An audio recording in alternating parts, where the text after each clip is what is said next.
कॉकरोचों की गूंज और सोनम वांगचुक का अपहरण का मुद्दा आज संसद के गेट तक पहुंच गया। संसद की तरफ जिस तरीके से कूच हुआ हजारों की संख्या में, उसके बाद पुलिस द्वारा लाठीचार्ज किया गया, आंसू गैस फायर किए गए और जंतर मंतर पर पुलिस का वापस कब्जा, कॉकरोच जनता पार्टी के स्टेज को कंप्लीटली तहस नहस करना। बहुत लोग कह रहे थे कि यह कॉकरोच जनता पार्टी का पूरा प्रोटेस्ट ही अराजकता की तरफ जाने वाला था, ऐसा तो होना ही था।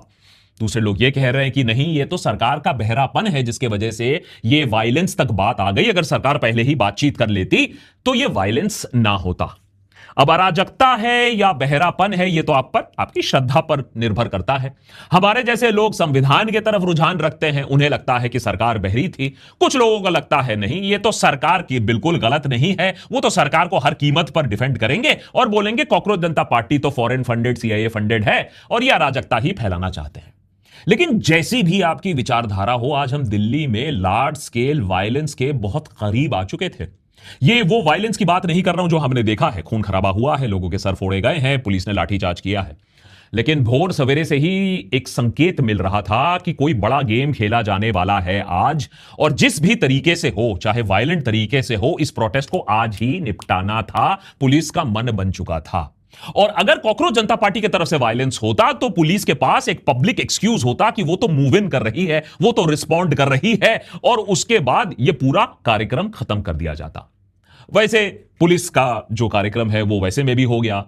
जनता ने मार्च किया, संसद तक पहुंच गया, पुलिस को एक्सक्यूज मिला, तो नेशनल सिक्योरिटी का मुद्दा लेते हुए जंतर मंतर को खाली करवा दिया गया। तो इसका क्या मतलब है? कॉकरोच जनता पार्टी का जो मूवमेंट है वो फेल हो चुका है। सोनम वांगचुक का जो अनशन था, क्या वो असफल रहा? अब देखिए, इसके बारे में हम थोड़ी देर में बात करते हैं कि कितना फेलियर है और कॉकरोच जनता पार्टी ने हमारे देश में क्या किया है और कितने लोगों को जागरूक किया है। लेकिन एक चीज तो साफ है, जब संसद की तरफ कूच हुआ तो जो हमारे बिग बॉस वहां संसद में मौजूद थे उस समय, उनको तो खतरे की घंटी सुनाई दी। कहीं ना कहीं तो पार्लियामेंट के गेट तक जब जनता पहुंची तो सरकार ने कहा कि अब तो कॉकरोचों को कुचलना पड़ेगा, जितना भी नेगेटिव हेडलाइन हो कोई बात नहीं, अब तो अपने पर बन आती है। और तभी बिग बॉस ने ऑर्डर दिया कि इस पूरे मूवमेंट को कुचल देना है। अब अगले कुछ मिनटों में मैं आपको पूरे 12 घंटे का जो क्रोनोलॉजी है वो समझाने की कोशिश करूंगा कि बिग बॉस के घर में क्या चल रहा था और बिग बॉस ने क्या आदेश दिया। आपको शायद बुरा लगेगा ये देखकर कि मैं इसको एक खेल क्यों बना दे रहा हूं। यहां तो बेचारे लोग अपनी आवाज उठाने की कोशिश कर रहे थे, लहूलुहान हो रहे थे, लोगों का सर फटा है। लेकिन अगर मैं चाहूं भी आपको इसको क्रोनोलॉजी को समझाते हुए भी मजाक नहीं बना पाऊंगा, क्योंकि जहां तक मौकरी की बात है, मैं सरकार के साथ, बिग बॉस के साथ कंपटीशन भी नहीं कर सकता हूं। क्योंकि आज हमारे देश की डेमोक्रेसी की जिस तरीके से मौकरी हुई है, हमारे देश की इज्जत की जिस तरीके से धज्जियां उड़ी हैं, फ्रीडम ऑफ स्पीच का जो जुमला है लोगों को कैसे दिखा है, उसको कंपैरिजन ही नहीं हो सकता है। लेकिन बिग बॉस को समझने के लिए आपको सुबह सुबह भोर 5 बजे चलना होगा। सुबह 5 बजे सुबह सवेरे ये वाला वीडियो सोशल मीडिया पर काफी वायरल हो जाता है। अगर मेन स्ट्रीम मीडिया में ना देखा हो तो शायद वो कभी दिखाया भी नहीं होगा मेन स्ट्रीम मीडिया पर, लेकिन सबने सोशल मीडिया पर यह वीडियो देखा कि कैसे एक भारी भरकम ट्रक खड़ा हो जाता है जंतर मंतर पर, जहां प्रोटेस्ट साइट है उसके बहुत पास में, और उसमें ढेर सारे पत्थर लोडेड हैं, वही स्टोन पेल्टिंग वाले पत्थर, ढेर सारे पत्थर लोडेड हैं। हो सकता है कि यह कोइंसिडेंस की बात हो कि उसी समय इतने सेंसिटिव टाइम पर पत्थरों से लोडेड एक ट्रक वहां आ गया हो सकता है किसी ने विकास कार्य के लिए वो ट्रक मंगवाया हो। लेकिन जिस तरीके से अगर आप क्रोनोलॉजी समझोगे सरकार का, कि किस तरीके से वायलेंस भड़काया जाता है, बाहर से लोग आते हैं, पथराव शुरू हो जाता है, पुलिस को इंटरवेंशन करने का एक मौका मिल जाता है, तो यह काफी सस्पिशियस एक्टिविटी रहा और सोशल मीडिया पर इस पर खूब चर्चा हुई। मजे की बात यह है कि कुछ घंटों बाद जब पुलिस का एक्शन हो रहा था तो इंडिया टुडे ने बाकायदा एक खबर चला दी कि भारी भरकम स्टोन पेंटिंग हुई है कॉकरोच जनता पार्टी कार्यकर्ता द्वारा। तो क्या यह गलती से स्क्रिप्ट जो था ये इंडिया टुडे ने ऑन एयर कर दिया? क्योंकि भारी भरकम स्टोन पेंटिंग तो कॉकरोच जनता पार्टी की तरफ से हुई नहीं थी, तो उनको ये कहां से खबर मिल गई? या किसी ने उनको बोला था कि ये वाला खबर चला देना है जिससे नैरेटिव सेट हो जाए कि कॉकरोच जनता पार्टी की तरफ से स्टोन पेल्टिंग हुई है? किसी तरीके से उकसाने की बात हुई थी उनको, जिससे कुछ स्टोन पेल्टिंग के बाद पुलिस अपना एक्शन ले ले। कुछ ना कुछ तो एक स्क्रिप्ट था प्रोटेस्ट को आज डिस्क्रेडिट करके खत्म करने के लिए। और याद रखिए, ऐसा क्यों किया जाता है? पुलिस तो वैसे ही लाठीचार्ज कर सकती है, कोई परमिशन लेने की जरूरत थोड़ी ना है। लेकिन दिक्कत मोदी सरकार के साथ यह है कि करना काम चाहते हैं नॉर्थ कोरिया वाला, रेप्यूटेशन चाहते हैं नॉर्वे वाला, माने मदर ऑफ डेमोक्रेसी वाला। तो कहीं ना कहीं गलती उधर से दिखानी थी और उसके बाद मूवमेंट करना था। और इस बात को और सस्पिशियस बना देता है जब रिपोर्टर्स ने सुबह सवेरे यह देखा कि किस तरीके से मेटल डिटेक्टर्स जहां लोगों की चेकिंग हो रही थी उसको हटा दिया गया। कॉकरोच जनता पार्टी का यह भी क्लेम है कि सीसीटीवी जो कैमराज है उस एरिया में उसे बंद कर दिया गया था, किसी ना किसी चीज की प्लानिंग हो रही थी। सुबह 6 बजे। सूरज उगता है, लोग आना शुरू कर देते हैं और जंतर मंतर में, और आरएएफ की जो डिप्लॉयमेंट है, रैपिड एक्शन फोर्स की जो डिप्लॉयमेंट है वो काफी तगड़ी कर दी जाती है। चलिए कोई बात नहीं, सरकार सुरक्षा चाहती है, एवरीबडी शुड बी सेफ, सरकार has reason to be careful. लेकिन अगर आप देखें इनके बर्ताव को, अगर आप देखें इनके चेहरे को, और अगर आप देखें इनके नेम टैग्स को, तो आपको नेम टैग्स नहीं दिखेगा। अब आप बोलोगे आरएएफ है तो नेम टैग्स नहीं होंगे, पुलिस वाले थोड़े ही ना है। लेकिन by law RAF forces are required कि वो अपना नेम टैग अपने ऊपर लगाकर ही ड्यूटी पर काम करे। लेकिन सोशल मीडिया और कैमराज ने पकड़ लिया कि किस तरीके से इन लोग अपना जो नेम टैग भी है वो अपने पॉकेट के अंदर डाल रहे थे। एक वाला भूल गया था, उसको बोला गया कि बे अंदर डाल। किस तरीके की एक्शन की प्लानिंग हो रही थी? इतना भी क्या शर्माना? आप तो सरकार की फोर्स हो, जनता यहां पीसफुली प्रोटेस्ट कर रही है, तो ये कौन लोग थे जो अपना नेम टैग छुपा छुपा कर यहां कॉकरोच जनता पार्टी की रखवाली करने के लिए या किसी और की दलाली करने के लिए आए थे? तो बैरिकेड्स को भी हटा दिया गया था। क्यों? किसी के लिए इंतजार हो रहा था या प्रोटेस्ट साइट को बड़ा करने की कोशिश हो रही थी? बहुत सारे सस्पिशियस एक्टिविटीज हमें सुबह दिखे। सुबह 7 बजे। जैसे जैसे भीड़ बढ़ने लगी वैसे वैसे पुलिस ने लोगों को आने से रोकने की कोशिश की। जंतर मंतर के आसपास बहुत सारे जगह पर चेक पोस्ट बनाकर लोगों को रोकने की कोशिश की, लेकिन बार बार इन चेक पोस्ट को लोगों ने लांग कर फांग कर क्रॉस करके जंतर मंतर के तरफ एंटर किया। सरकार का जो आकलन था जो लोग आ रहे हैं उससे कई गुना लोग मंडे तक को भी आ गए। बारिश हो रही थी, मंडे था, वर्किंग डे था, लेकिन इस सब के बावजूद, ये भी जब दिल्ली पुलिस ने साफ बोल दिया था कि कोई परमिशन नहीं है, तब भी लोग डरे नहीं, आए एक प्रोटेस्ट के लिए, एक मार्च के लिए जिसकी परमिशन दिल्ली पुलिस ने नहीं दी थी। यही चीज हमने संडे को भी देखा था जब सोनम वांगचुक को अरेस्ट कर लिया गया था, यह सोचकर कि प्रोटेस्ट अपने आप चुरमुरा जाएगा, और ज्यादा लोग मैंने देखा संडे को आ गए जंतर मंतर। सुबह 8 बजे। सोनम वांगचुक के साथ जो आइसा के स्टूडेंट्स प्रोटेस्ट कर रहे थे, हंगर फास्ट पर थे, नेहा, मनीष और अमीन, उन्होंने अपना 23 डे इंडेफिनेट हंगर स्ट्राइक को तोड़ा जंतर मंतर में। सुबह सुबह जब एक डेलीगेशन आई, opposition parliamentarian, civil society members, Shabana Azmi समेत एमिनेंट पर्सनालिटीज, जब वो आए उनसे विनती की गई कि अब आप अपना फास्ट तोड़िए, तो इन्होंने अपना फास्ट तोड़ा। ये लोग भी सोनम वांगचुक के साथ ही फास्ट कर रहे थे, स्टूडेंट के डिमांड्स के लिए ही फास्ट कर रहे थे, भले ही उनको उतना मीडिया अटेंशन ना मिला हो। लेकिन कहीं ना कहीं एक पॉजिटिव एटमॉस्फेयर डेवलप हो रहा था, लोग बढ़ते गए, और सुबह जो प्रोटेस्ट शुरू होने वाला था, मार्च शुरू होने वाला था, उसकी तैयारी होने लगी। सुबह 9 बजे। जिस कॉकरोच जनता पार्टी और जंतर मंतर के लिए बोला गया था कि यहां कुछ 100 लोग हैं और लोगों से ज्यादा मीडिया है, आज उसी जंतर मंतर पर कुछ और दृश्य दिखने को मिले जब पुलिस को बड़े बड़े बैरिकेड, 10-10 फीट के बैरिकेड लगाने पड़े और उन बैरिकेड्स पर वेल्डिंग करनी पड़ी ताकि लोग उसे तोड़ ना पाए, लोग आगे कूच ना कर पाए। मल्टीपल अटेम्प्ट्स हुए क्योंकि भीड़ इतनी ज्यादा उमड़ रही थी, लोगों ने भी बैरिकेडिंग तोड़ने की कोशिश की और पुलिस ने बार बार रोकने के बावजूद असफल रही, बैरिकेड्स तोड़ दिए गए, लोग आगे बढ़ने लगे और उसके बाद पुलिस ने भी अपना एक्शन शुरू कर दिया, लोगों को डिटेन करना शुरू कर दिया और फोर्स का इस्तेमाल भी करना शुरू कर दिया। ऐसा क्यों हुआ? लोग बैरिकेड तोड़ कैसे पाए? लोगों में इतना साहस कैसे आ गया? कुछ एस्टिमेट्स बताते हैं कि 50, ऑल्दो पुलिस का आकलन 12,000 है, लेकिन बहुत लोगों का यह मानना है कि 50,000 से ज्यादा लोग जंतर मंतर और सराउंडिंग एरियाज में आ जमा हुए थे और उनका आगे बढ़ना वॉज अ गिवन। इतना जोश था, इतना गुस्सा था लोगों के अंदर कि वो अब किसी की बात सुनने वाले नहीं थे। As a matter of fact, मजे की बात यह है कि पुलिस ने जब बैरिकेडिंग लगाई लोगों को जंतर मंतर में रोकने के लिए, तो बाहर से इतनी ज्यादा भीड़ आ गई कि जितने लोग जंतर मंतर के अंदर थे उतने ही ज्यादा बैरिकेड के उस तरफ थे। तो जो पुलिस की बैरिकेडिंग जो स्ट्रेटेजी थी वो बिल्कुल चुरमुरा गई। लगता है कि दिल्ली को एक और नया पुलिस कमिश्नर बहुत जल्दी मिलने वाला है। अब ये जो स्टूडेंट्स हैं, इनको एग्जिट नहीं करने दिया गया। पुलिस कह रही है नहीं नहीं आप तो स्टूडेंट हो। तो पहले राजीव चौक ब्लॉक करने की कोशिश हुई, फिर पटेल चौक ब्लॉक करने की कोशिश हुई, फिर स्टूडेंट्स को ब्लॉक करने की कोशिश हुई। जंतर मंतर के आसपास जितने भी अदर मेट्रो स्टेशंस थे, उनमें से स्टूडेंट्स को बाहर नहीं आने दिया जाने की कोशिश हुआ। यहां तक सरकार डरी हुई थी। आप सोचिए, राजीव चौक अगर आप दिल्ली नहीं जानते हो तो सबसे प्रमुख, सबसे ज्यादा इंपॉर्टेंट मेट्रो स्टेशन है, और शायद ही ऐसा कभी हुआ हो कि राजीव चौक से एग्जिट भी बैन कर दिया गया हो। इतना डर था सिस्टम में। सुबह 10 बजे। अब तक सारे के सारे जो बैरिकेड्स थे वो फेल कर चुके हैं। प्रोटेस्टर्स सारे बैरिकेड्स हटाकर आगे बढ़ रहे हैं और पुलिस भी फोर्स का इस्तेमाल करने लगी है। डिटेंशन ही नहीं, थोड़ा बहुत लाठीचार्ज भी इस्तेमाल करने लगी थी उस समय तक। दिल्ली पुलिस ने लेकिन इस बात का खंडन किया, कहा कि यह बात बिल्कुल गलत है, हम बहुत प्रोफेशनल तरीके से इस पूरे मैटर को डील कर रहे हैं। कितना प्रोफेशनल तरीका है, अगले कुछ घंटों में बात साफ होने वाली थी। अब अभिजीत दिपके ने भी बिग बॉस को चैलेंज कर दिया, कहा कि वांगचुक को अगले 2 घंटे के अंदर रिहा करो, नहीं तो जंतर मंतर पर ही बैठे रहेंगे, कहीं और हिलेंगे नहीं। और ये कॉन्फिडेंस आता कहां से है? ये कॉन्फिडेंस इसलिए आया क्योंकि जो भीड़ थी वो बढ़ती गई, और ये बढ़ती हुई भीड़ संसद की तरफ आगे चलती गई। ऐसा भी नहीं था कि कोई फुली कोऑर्डिनेटेड मूवमेंट था, लेकिन लोगों को मालूम था कि संसद की तरफ जाना है, तो वो भीड़ संसद की तरफ बढ़ती गई। सुबह 11 बजे।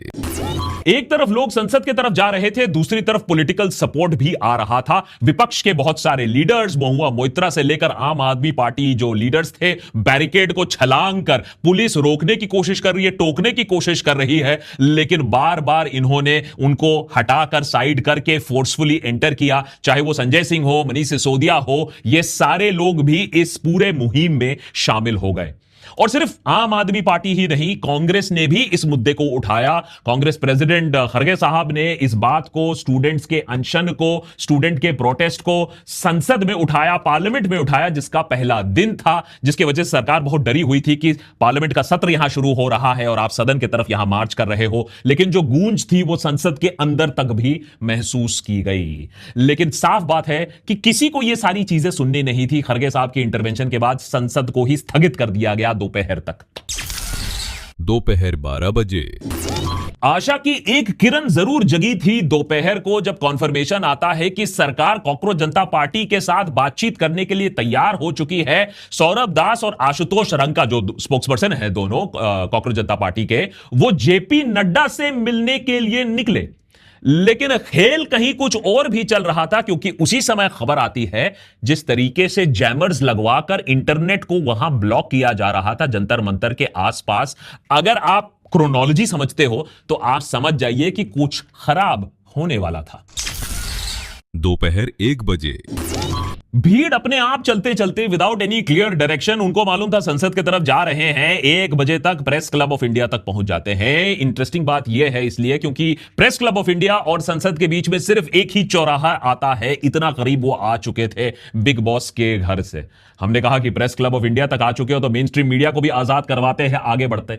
लेकिन यही समय था जब टीयर गैस का भी उपयोग सरकार करने लगती है और प्रोटेस्टर्स पर भी टीयर गैस लगता है, उनके तरफ फायरिंग की जाती है। और जहां तक सरकार की बात है, अब वो चौकस हो जाती है, क्योंकि संसद तक इस तरीके का एक मास प्रोटेस्ट पहुंचना बहुत ही अनप्रेसिडेंटेड आप मान सकते हो। हम बांग्लादेश में ऐसी चीजें देख चुके हैं, हम नेपाल में ऐसी चीजें देख चुके हैं, लेकिन हमने हमारे देश के इतिहास में ऐसा होते बहुत दिन पहले ही देखा होगा। और इसीलिए आप देखोगे संसद से ऐसे विजुअल्स भी आप सामने आए कि लीथल और नॉन लीथल मेथड्स को गेट के पास तैनात कर दिया गया, इंक्लूडिंग फायरिंग पोजीशन के साथ जो आपकी क्विक रिस्पांस टीम है, जो QRT टीम है, उसे भी तैनात कर दिया गया कि अगर पार्लियामेंट के गेट को ब्रीच किया जाए तो फायरिंग भी ओपन किया जा सकता था।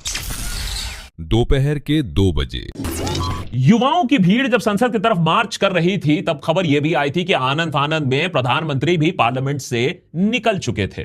लेकिन कहीं ना कहीं तो सरकार की जो अलार्म बेल थी वो उस समय तक बज चुकी थी। कहीं ना कहीं तो साफ इंस्ट्रक्शंस उस समय आ गए कि अब तो इनको तोड़ो और अब तो इनको ठोको, कॉन्सिक्वेंसेस को हम बाद में देखेंगे। और इसी समय के बाद हमने देखा कि जिस तरीके से लाठीचार्ज होता है, अब विदाउट एनी डिफेंस होता है, खुले आम होता है, है और बहुत ही बर्बरता वाले जो तस्वीरें हैं हमारे सामने आती है। मैं आपको कुछ ही यहां दिखा सकता हूं क्योंकि सोशल मीडिया पर तो अच्छी चीजें दिखाते हैं, बुरी चीजें ऐसे दिखाने के लिए आपका चैनल आजकल बैन भी हो सकता है। लेकिन पुलिस ने फिर जवाबी कार्रवाई में धीरे धीरे सबसे पहले लोगों को संसद से पीछे खदेड़ा और उसके बाद वो जंतर मंतर पर ही आक्रमण करने लगे।